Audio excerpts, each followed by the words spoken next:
Doing Marriage Well for August 11th, 2026.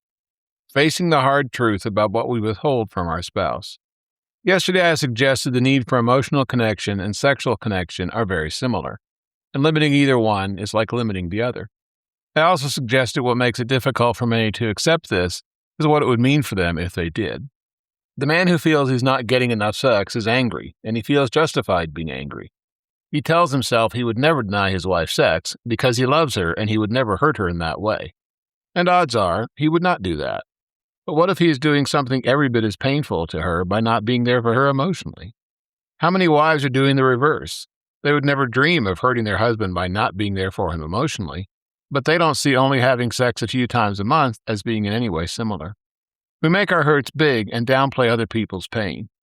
We want to pin our pain on what others do and don't do, but we dodge responsibility for how our actions and inactions hurt others.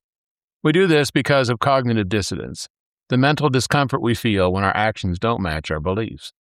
Telling ourselves that emotional and sexual connection are two different things protects us from facing the reality that we are doing the same thing to our spouse that we are upset about them doing to us. My goal is to make it impossible for you to keep telling yourself that lie.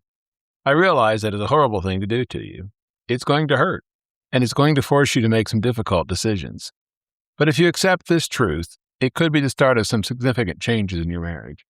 Not sure? Ask God to deal with this in your heart and mind.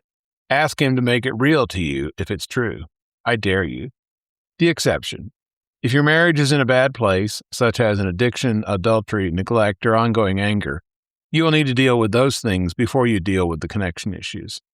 Tomorrow, I will take a stab at explaining what it means to be emotionally available. This is Paul, and the dog in the image gets it.